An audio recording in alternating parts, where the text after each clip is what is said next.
Alright, so this video I wanted to talk about availability of anime and streaming and things like that. So, in Japan, like a lot of anime is, new anime is aired on TV. There's also like things that are released on, of course, like straight to video or only online.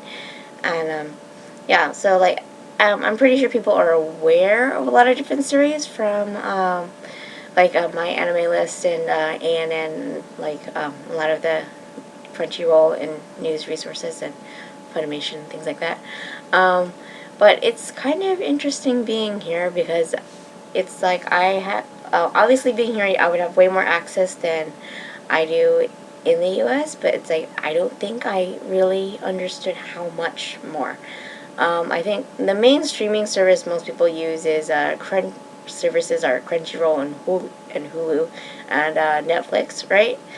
And then they will have partnerships with like Viz and Funimation and who also have their own services too, for streaming their own content and that they acquire the license to. But there's a certain kind of a filter, because if something doesn't get licensed, it never comes over, and that's when you get into the black market dealings of or not necessarily black market, but like the fan sub community stuff that's like not entirely on the up and up, and technically on the Japan side it's kind of illegal.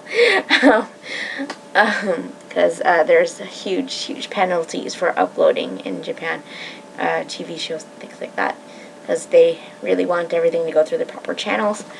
But yeah, and then there's simulcast things and stuff like that, but like it takes a while to subtitle, so it's like they subtitle within a day, so quality there's like and then I know some people have had problems with the apps themselves and things like that, and it's still a good resource, and I encourage people to still go through those channels, but like, oh my god, the other services in Japan I had no idea about until I got here.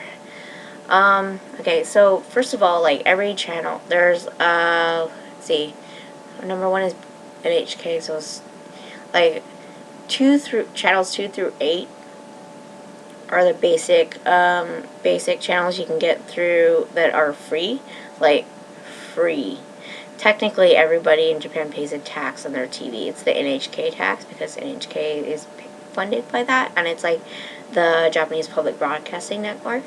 So, I mean, eventually you're supposed to pay it. I think mine, it might be paid through my rent because I haven't had the guy come to my apartment, and there's a sticker on the door that like has an NHK mark on it. So I think it's like a pre-approved thing. This apartment's already been checked, or like they're already paying through like the company because they have a TV in the apartment already, so don't bother them. But yeah, it's free-ish, and it's free-ish, and yeah. So those are the basic channels, and there's anime on all the channels, even including NHK. I think NHK is the one that's airing Cardcaptor Sakura right now, and then Fuji TV, which my TV is actually always on because where I'm living in Kagawa,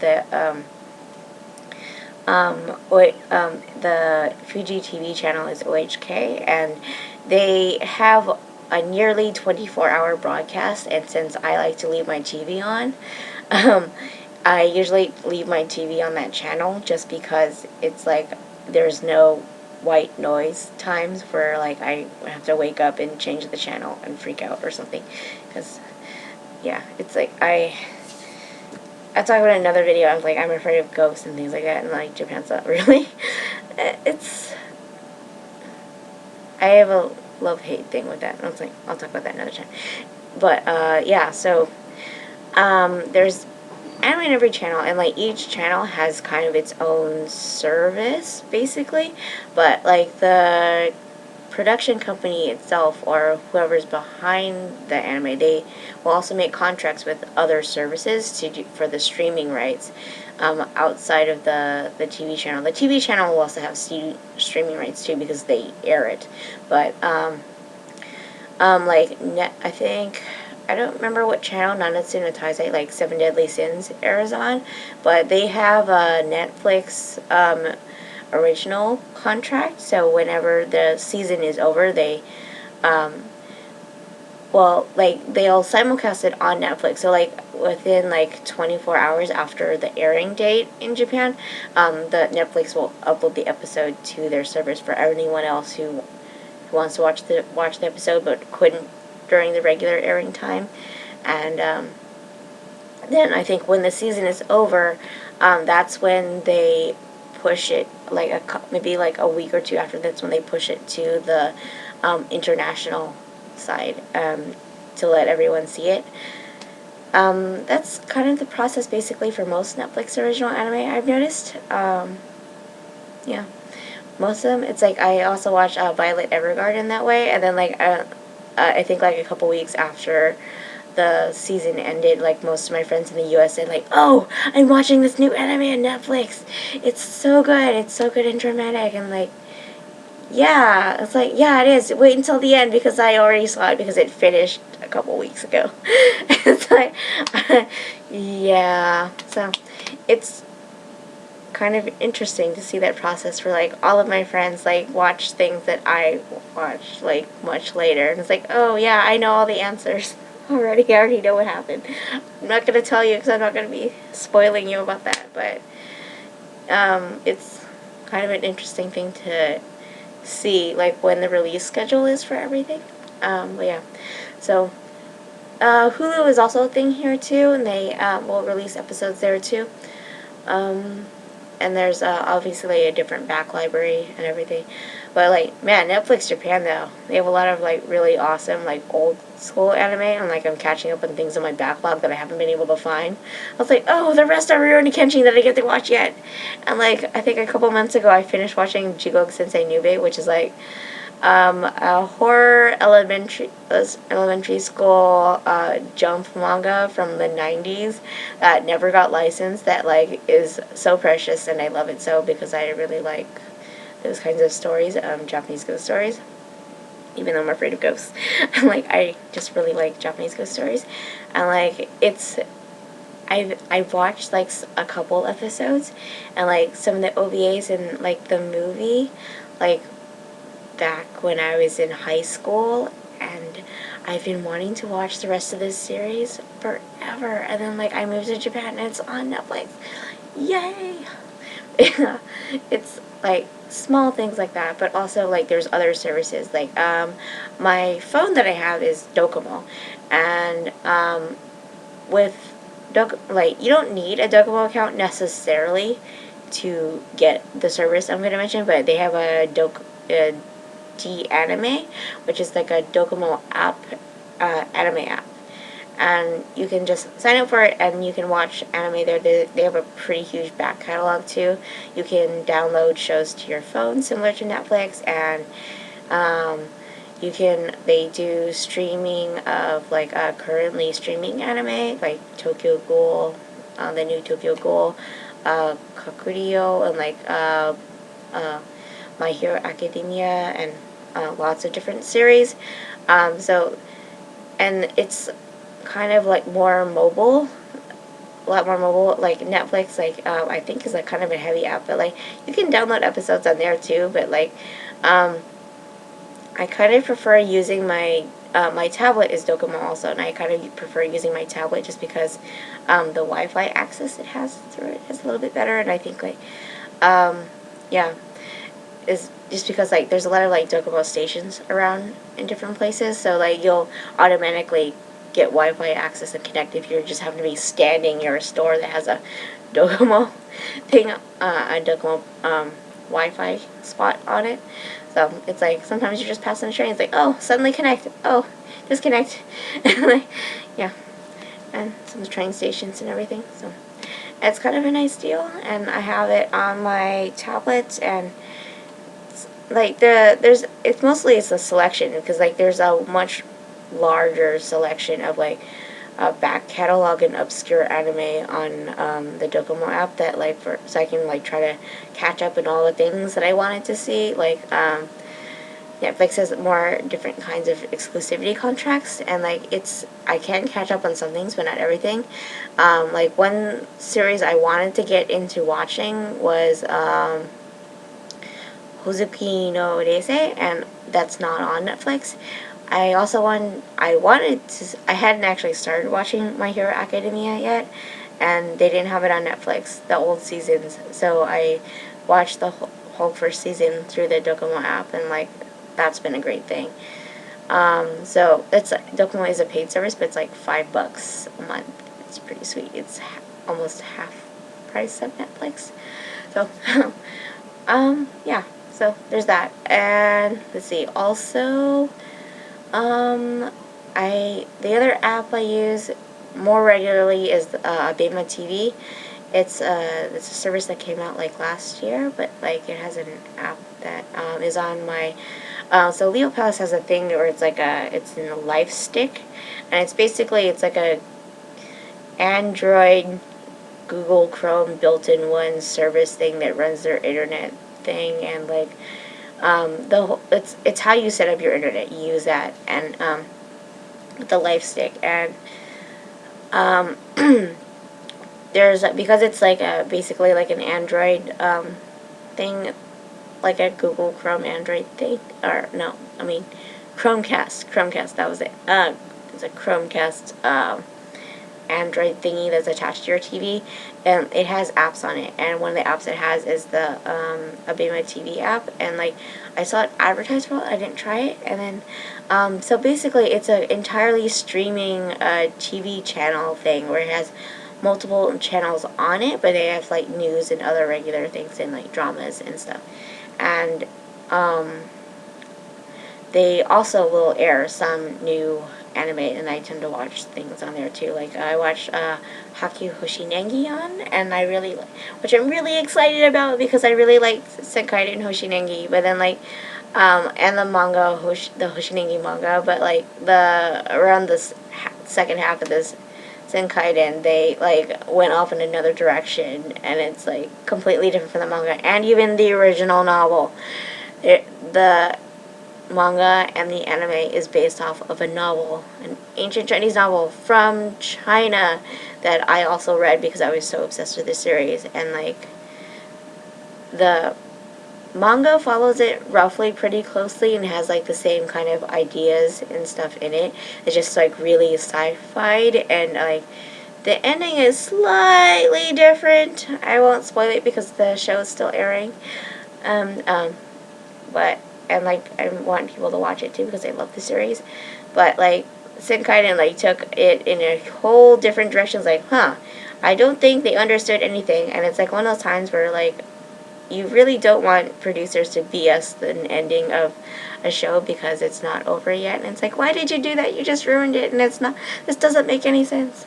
Yeah, kind of a thing. But like I really like the art for that, and casting was mostly okay. I liked a lot of the cast, but like, oh my god, the new cast, I think I like them more. I like them better. Like, my favorite character was Nantaku, and it was Miyata Koki. And Miyata Koki is kind of like, he does a lot of wimpy voices, and like, that was the only role he'd ever done where like, he did kind of like a tough person. And I really liked his voice for Nantaku, and but I really only like that part of his. I don't like any of his other parts really. The other ones I kind of like, they're okay, but they're kind of boring or like kind of wimpy, and yeah. But yeah. Haku Hoshinengi though, Nataka is voiced by Furukawa Makoto, who he's the voice actor for One Punch Man.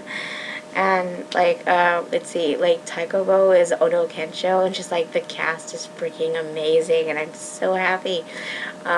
Yeah, and like the story is a lot better. They're getting to like more parts of the manga and more of the characters that were not introduced in the first anime, and it's really amazing. And like, yeah, so and that one I watch on Abema TV, and Abema TV like basically airs it like the next day, and Hoshinengi airs at like I think like 12:30 at night on Saturdays, I want to say, or is it Friday? But either way, okay, it's like the moment it changes to the next day or after it airs, like the Abema TV will have it available for streaming. So I use Abema TV for that, and it's really convenient, and it's like completely free, absolutely free. Um, it's like the episodes are available for free for a day, like for a week, from the first airing, and then after that, like if you only the first episode and the most current episode, and then in between, if you want to watch something, you have to find it on another streaming service, or you have to pay them and to get an account, have a full account for it.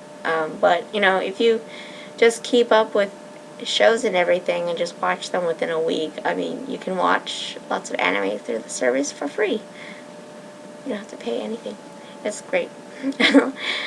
And it's like, it's a service that's on Android, and it's like, because it's like it's a Chromecast kind of a deal, I can watch it on a TV without having to pay money. Whereas like I remember Crunchyroll, it's like if you can watch it for free on their website, but if you want to watch it on your TV through like PlayStation 4 or some other app, you have to pay them. So yeah, it's interesting. And then also Gal, I started trying the other day. That's another app that's on the the Live Stick too. That one is okay. Like, I didn't see anything that was interesting on there that was different from what I could watch on the other services I already have. Oh, sorry, probably talking too much, but yeah, that was different from the other services I already have that I'm watching on. So I haven't really used it much, but I watched. They have like You Gotta Know Go on there, but like the episodes are episodes that are free and available are like scattered, because it's the same deal. Where like, if you want to watch the whole thing, you gotta pay us. Yeah. Yeah. So lots of different services, and then like one of the sweet deals with this apartment, like because of the Chromecast thing and the fact that you do TV with them, is that like part of like the incentives of living here is that they have like a little thing where it's like Leonet TV or Leonet video kind of thing, and it's like you can watch like some premium channels through it, like Animax, through them, because you're technically already paying for it through your rent. So it's like, oh, I get free Animax, yay!